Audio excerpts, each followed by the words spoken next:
स्वामी समर्थांनी जे सांगितलं ते ऐकून पुजारी थरथर कापू लागला. गाणगापूर हे श्री नृसिंह सरस्वतींचे पवित्र तीर्थक्षेत्र. तेथे निर्गुण पादुकांचे पूजन केले जाते. त्या काळी त्या मठाचा एक प्रमुख पुजारी होता, जो श्रीपाद श्रीवल्लभ आणि श्री नृसिंह सरस्वती परंपरेचा खरा वारसदार मानला जात असे. एके रात्री त्याला एक विलक्षण स्वप्न पडले.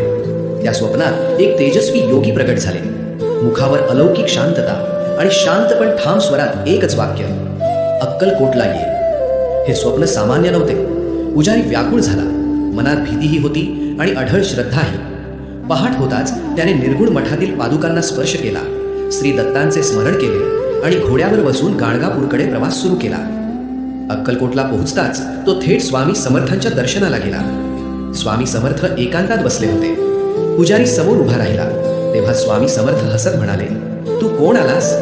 पुजारीने नम्रपणे आपली ओळख सांगितली आणि मनातील दडलेली शंका व्यक्त केली की तुम्हीच श्री नृसिंह सरस्वतींचा अवतार आहात का? क्षणभर स्वामी समर्थांनी डोळे मिटले. संपूर्ण वातावरण गंभीर झाले. मग शांत पण ठाम स्वरात ते म्हणाले, हो, मीच श्रीपाद श्रीवल्लभ आहे.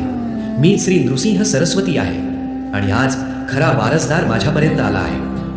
हे ऐकताच पुजारी थरथर कापू लागला. डोळ्यातून अश्रू वाहू लागले. तो स्वामींच्या चरणांवर नतमस्तक झाला. तेवढ्यात स्वामी समर्थांनी एक अद्भुत लीला दाखवली. त्यांच्या समोर दत्तपुरुषाची पंचमुखी मूर्ती प्रगट झाली. तेजाने संपूर्ण परिसर उजळून निघाला. अश्रूंनी डोळे भरून पुजारी म्हणाला, प्रभू, आज तुमची सर्व शक्तिमानता अनुभवली. स्वामी समर्थांनी कृपादृष्टी टाकत सांगितले, गाणगापूरला परत जा. भक्तांच्या मनातील शंका दूर करण्याचे काम माझे आहे.